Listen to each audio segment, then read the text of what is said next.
Olá, eu sou Isadora Cohen E eu sou o Fernando Marcato. e esse é o Infracast, o primeiro podcast de PPPs, concessões e privatizações.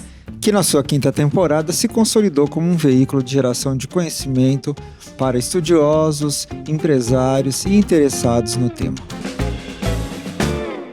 No episódio de hoje, nós decidimos adotar um formato que já vem sendo pedido por vários dos nossos ouvintes do Infracast, clientes, alunos, tratar um pouquinho sobre histórias e bastidores de determinado setor ou determinado projeto da infraestrutura. Eu sou apaixonado por história, até um dia vou virar professor de história e me interesso muito pela história e evolução dos setores de infraestrutura. Quando a gente analisa os setores a partir de uma perspectiva histórica, a gente consegue entender muitas das mudanças que foram ocorrendo e dar uma interpretação mais adequada para o quadro existente atualmente e também compreender melhor porque determinados atores estão em determinadas situações, situações que evoluíram ou que deixaram de evoluir. Então, no episódio de hoje, nós vamos falar sobre a evolução e a história do setor de saneamento. Lembrando que um dos nossos episódios mais ouvidos, na verdade foi uma série de episódios,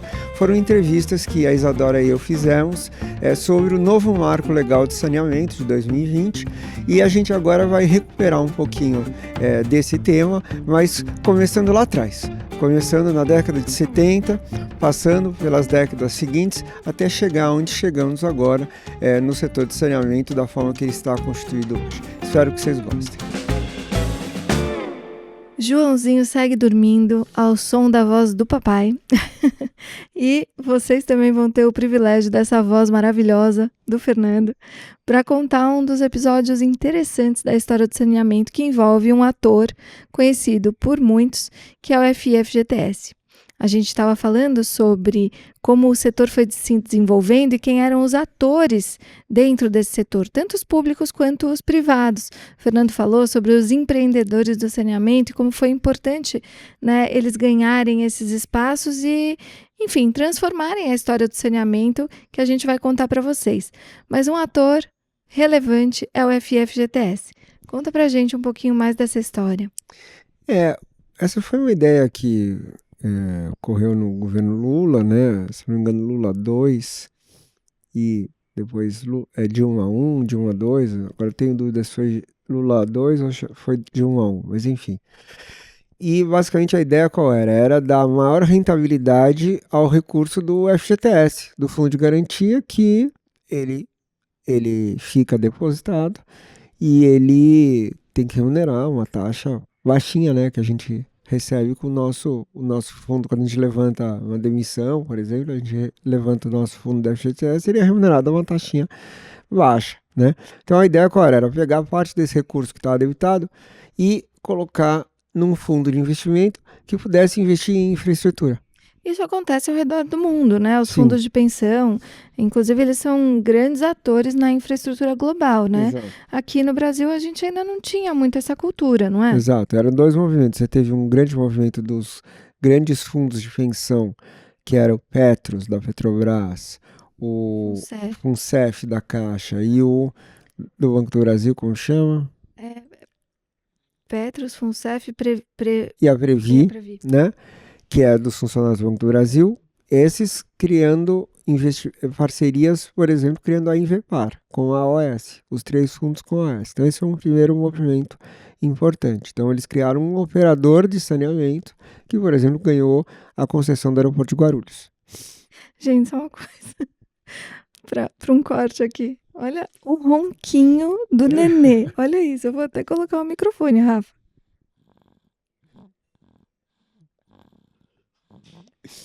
Até o cachorro roncou. Acho que tá meio desinteressante. Tá maravilhoso, amor. Pode continuar, desculpa. E aí, você tem a criação da FGTS, que passa a ser também um ator relevante no setor, porque ele começa a ter participações acionárias. Ele é um fundo de investimento, passa a ter participações acionárias em concessionárias. Então ele investe na Embraport, de Portos, também do Grupo Odebrecht. Ele tem relacionamento com o Grupo X, do Eike Batista, né? O FI, ele participa da Sete Brasil, que foi aquela grande empresa que participaram bancos como o Bradesco, Santander, para fazer estaleiros, que seria uma fornecedora da Petrobras, que depois não deu certo, né? E ele participa no capital da Odebrecht. Estre, né? E da Estre, mas da Odebrecht ele adquire uma participação da Foz do Brasil, da Odebrecht Ambiental, e passa a ter esse papel relevante. Então, como que era a estrutura de financiamento do setor? De um lado, eu tinha BNDES dando empréstimo para esses players, para a CAB, para a Odebrecht, né, para Águas do Brasil, para a EGEA, e do outro, o FI e FGTS selecionando alguns ativos e participando no capital. Então, é um financiamento 100% estatal, né? Uma coisa que é um pouco a cultura brasileira, de você ter uma participação estatal muito relevante, mesmo quando você tem o privado envolvido, né? Que é o que o professor Sérgio Lazzarini do INSPER chama de capitalismo de laços. Né? Vale a pena a leitura desse livro, primeira, segunda, todas as edições.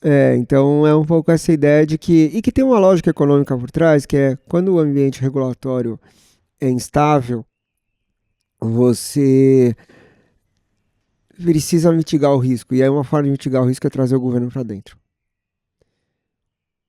A parte ruim disso é que se você não tem uma porta de saída e transforma esse ambiente num ambiente regulatório estável, né? Ele é instável, ele tem que ficar estável, é que as relações, o capitalismo de laços, elas se estabelecem. E aí, às vezes, são relações que não são das mais transparentes, você pode ter uma série de problemas associados a isso. Né? Então, faz sentido em alguns momentos da história você ter a participação estatal mais forte, mas tem que tomar cuidado com a governança. Né? Então isso não é Brasil, tá? Isso é livro-texto, né? Isso é no mundo inteiro. Né? Por isso que a gente defende ainda a privatização e as concessões. Né? A gente atua nesse setor. Não é por uma questão ideológica, na verdade uma questão de maturidade institucional. Né? Então, enquanto a gente não tiver maturidade institucional e governança para ter um relacionamento mais imbricado entre público e privado, é melhor você estabelecer relações mais distantes, sabe? O casal está brigando, está fazendo coisa que não está boa, é melhor fica um pouquinho mais distante, deixa as regras bem claras, né? E aí as coisas funcionam. Por isso você tem que ter o contrato funcionando bem, a agência funcionando bem, né? Não ter essa mistura muito forte, que isso gera problema de governança, né? Então, falando do FGTS foi isso. Essa era a estrutura de financiamento. E você não tinha praticamente o mercado privado participando, né? Você não tinha mercado privado participando, né? E aí... Participando dessa vertente do financiamento, né? Você não tinha bancos. Banco, inclusive era uma grande crítica, né? Porque o cara dizia, o governo artificialmente, muitas vezes o BNDES dá taxas muito baixas, e essa era uma grande crítica ao programa de concessões, então, da Dilma, que era isso, setor de saneamento não era federal, mas isso aconteceu em muitos setores da infraestrutura, né? Qual que era a crítica que era feita? Era assim, eu faço uma tarifa mais baixa, coloco um caminhão de investimento para ser feito, e para eu reduzir o custo eu dou um empréstimo muito barato. Então eu tenho que ter... taxas subsidiadas com também. taxas super subsidiadas, e aí que vem o problema. O BNDES não pode emprestar, na época, abaixo da TJLP. E aí o governo federal se comprometia a colocar dinheiro no BNDES para que ele emprestasse a taxas mais baixas. Soa familiar essa história? Eu não entro no mérito do tema político do impeachment da presidente Dilma, mas a justificativa utilizada, a justificativa jurídica utilizada para que fosse feito o impeachment, diferentemente do que muita gente acha, não tem nada a ver com corrupção. Sim. Nada a ver com corrupção. Não tem a ver com a Lava Jato. O impeachment da presidente Dilma, tecnicamente, juridicamente, foi justificado porque em alguns anos do mandato dela, por exemplo, algumas dos bancos públicos fizeram empréstimos, como o Plano Safra, o Luz para Todos, enfim, conjunto de programas em que eles emprestavam a taxas inferiores à taxa que ele poderia praticar pelas regras, e esses valores tinham que ser reembolsados pelo governo. E o governo não reembolsou porque tinha problema fiscal. E aí por isso que você falava de contabilidade pública criativa. Aí, pessoal, para você que nunca entendeu o que era pedalada fiscal, tô falando que o Fernando é didático, ele é demais. Então, essa foi a essência técnica. Se você for ler o processo de impeachment, foi assim que a presidente foi impeachmentada, né? E aí, de novo, logicamente que isso só ocorreu porque havia um componente político muito forte, havia manifestações e havia Lava Jato. Conta um pouquinho da Lava Jato, desse contexto, do FI. Exato. Então, você tinha essa situação, só que aí a Lava Jato estoura. 2014, se eu não me engano. 13, 14. 13, 14. Então, você tem ainda, você vê, foi uma evolução rápida, muito rápida, de 2007 a 2013. 2008, Cristo Redentor subindo. Exato. Na verdade, os projetos começam em 2009, 2010. Então, você tem 4 anos, né? 4 anos para você desenvolver esses grandes projetos, que de fato foram desenvolvidos, né? E aí você entra na Lava Jato. E aí isso vira um problema, porque você começa a desenvolver todos esses sistemas em que o banco era o financiador. Então, o privado entrava já com a expectativa de pegar um bom empréstimo no BNDES. Então, ele conseguia dar propostas mais agressivas, porque ele sabia que ele ia ter um custo de capital mais baixo. Ainda que o risco fosse só dele, né, porque o risco de financiamento é do privado, via de regra, mas ele já sabia, o BNDES já tinha sinalizado de que aquele projeto era financiável. Inclusive porque o BNDES, e aí vale aqui uma parte de mais um ator fundamental do setor de infraestrutura, na época tinha sido criada a Estruturadora Brasileira de Projetos, chama EBP, que era um consórcio entre o BNDES e bancos privados. Comandada aí pelo Elcio Tokeshi. Grande Elcio Tokeshi, que hoje é um dos líderes aí da IG4, um fundo de investimento, mas já foi secretário da Fazenda do Estado de São Paulo. E o Elcio fez um grande ganho, porque quando a EBP começou a estruturar os projetos de concessão, e aí não só de saneamento, mas de vários setores, ele trouxe uma melhoria contratual exponencial. A ideia de fluxo de caixa marginal, dizem que começou em São Paulo. Eu estava lá. Com a Isadora e com a Carla e com o Saulo. Mas logo foi impulsionada logo também, em seguida, com certeza, pelo Elcio. O Elcio. E pela Duda. E pela Duda. A Duda, que foi secretária do município do Rio de Janeiro. A Maria Eduarda Berto, ela foi secretária do município do Rio de Janeiro, mas ela era, junto com o Elcio, tocava a IBP, né? Então, esse projeto da AP5, quem estruturou foi a IBP, né? E a IBP tinha esse papel de estruturar sem remuneração, sem ser remunerada. Ela fazia tipo uma manifestação de interesse em que ela estruturava o projeto para o governo e era reembolsada caso a licitação desse certo, né? Então, quando você pega a melhoria dos contratos de maneira geral, ela ocorre com a IBP. A lógica de, também vocês começaram em São Paulo, mas isso foi difundido, de step-in, de contrato tripartite, de fluxo caixa marginal, né? Acho que o grande ganho do fluxo de caixa marginal foi a partir desses contratos da IBP e do Estado de São Paulo, que foram mais ou menos concomitantes. Tem um episódio muito legal com a Renata Dantas e com a Carla Bertocco que vale a pena assistir. Sobre isso. Então, você começa a ver essa evolução, só que chega em 2013, 2014 a Lava Jato. E aí qual que é o grande problema? Os privados que estavam contando com o financiamento do BNDES, eles tornam-se empresas que não podem mais receber financiamento do governo. Por causa de toda a questão. Ninguém do governo vai topar dar um financiamento para uma empresa que está sendo investigada, denúncias, etc, etc. Então você gera um problema, um castelo de cartas que cai no setor.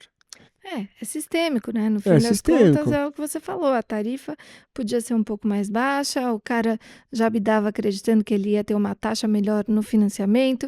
O financiamento era de fato mais baixo, o governo depois ia pagar, acabava não pagando, e a coisa ia correndo. Quando cai um, Cai todos. desmorona E tudo. é isso que leva, inclusive, à crise das concessões rodoviárias, que hoje estão sendo resolvidas na SESEX Consenso do TCU. É verdade. Né? Então, essa crise da Lava Jato, em que há uma paralisia e até a ideia do apagão das canetas, né, que o pessoal diz, ou seja, o pessoal deixa de tomar decisões por medo dos órgãos de controle, ela ocorre em 2013, 2014, e isso afeta diretamente o setor, e em especial esse grande player, que era, na época, já tinha virado Odebrecht Ambiental. Né? Então, a Odebrecht diminui o ritmo, o FGTS também para de investir, né? E aí é nesse momento, o pessoal vai me corrigir, mas eu acho que isso foi 2014, se eu não me engano, e que tem um projeto que é muito emblemático, que é a concessão de água e esgoto de Teresina, no Piauí. E quem estruturou isso foi nossa querida Viviane Moura. Isso foi já 2015, 2015, talvez. É. A concessão, o leilão, foi no meio da Lava Jato. Só que ele já vinha sendo estruturado há 6, 7 anos. É verdade, é Né? verdade. E aí, nesse momento, quem estruturava hoje o ministro Wellington Dias, que é o ministro, né, de Desenvolvimento Desenvolvimento regional. Social, né? E a Viviane Moura, que tem um episódio com ela, inclusive, no Infracast, né? Vale muito ver, ela conta da Água de Teresina, Ela super conta legal. desse projeto. E ela conta, inclusive, dos causos da história, porque o Fernando, na época, já era consultor, ajudou a estruturar esse projeto, e ela foi perseguida na Assembleia Legislativa. O Fernando foi lá defender, foi atacada, começou a andar com escolta. O Fernando foi lá, né? Enfim, eu não era da escolta, não, mas da a gente participou do projeto, da estruturação. Né? E o que é interessante esse projeto... Na época você não estava assim tão fortão, bonitão, né, amor? Porque... Por isso que você não estava escoltando. Mas o que é interessante é que esse era um projeto grande, um município bom, bem estruturado, né? Tinham poucos projetos de água e esgoto, né? Você tinha, como eu falei, muito projeto de esgoto só, né? E o projeto de esgoto tinha muito investimento. Então a Odebrecht naturalmente era a empresa que tinha condições de assumir. Quando saiu esse projeto de água e esgoto de Teresina, todo mundo acreditava que a Odebrecht ganharia, naturalmente, porque ela era o grande player. Só que veio a Lava Jato. E aí, nessa hora, a Odebrecht vai para as cordas e você tem ela participa, eu acho que inclusive já estava em negociações para ser vendida, enfim, acho que ainda não, mas estava em vias de. E aí a Egea vence essa concessão com a Águas do Brasil em segundo lugar e a Odebrecht em terceiro. E olha como teve competição, mesmo num cenário né, de restrições todas. E na época a gente teve que fazer uma alteração, que foi criar uma cláusula dizendo que caso o concessionário não conseguisse o financiamento dentro de X tempos, o contrato poderia ser rescindido. Ah, você copiou isso da gente. Com certeza. Porque São Paulo...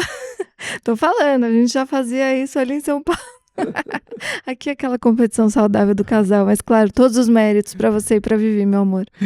E então tinha essa cláusula, justamente porque você tá no meio da Lava Jato, você não sabia se o cara ia conseguir empréstimo para fazer o investimento. Mas eu acho interessante notar que, assim, mesmo nesse cenário de grandes restrições, de alguma forma a modelagem foi tão meritória que ela atraiu diversos players. Eu acho que vocês tiveram aí o know-how de conseguir fazer uma matriz de riscos atrativa, né?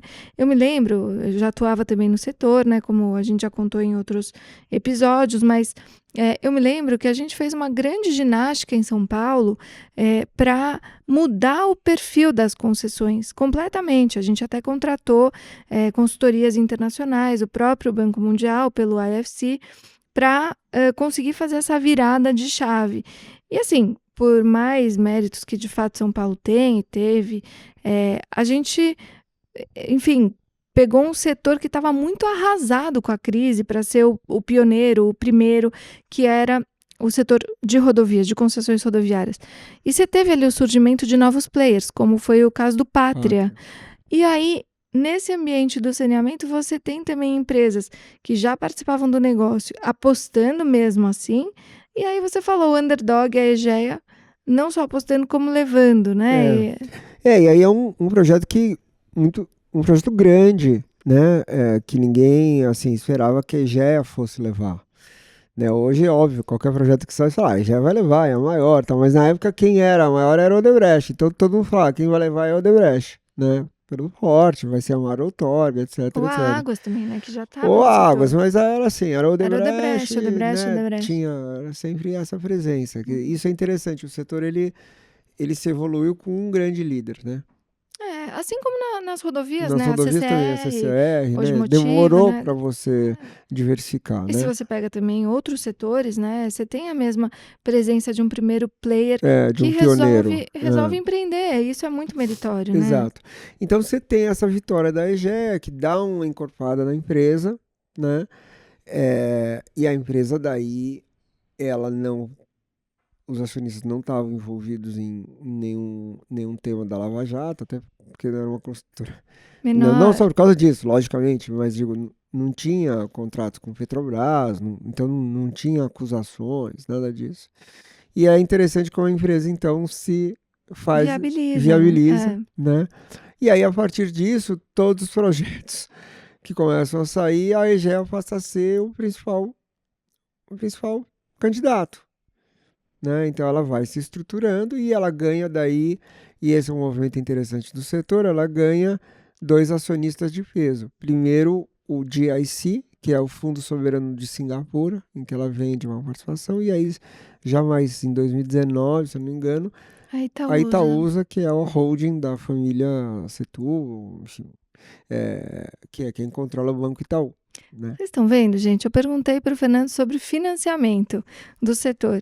E é tão gostoso ouvir, porque tudo tem uma história por trás, né? Então ele fez um sobrevoo para dizer, olha, eram os bancos públicos, houve a Lava Jato, aconteceu uma série de capítulos, e aí você tem, em um player que não seria o preferido, uma aposta de bancos privados, de IC, né? Fundos de bancos privados, de IC e Itaúsa, que é um grande banco, né? Enfim, privado, entrando aí no setor.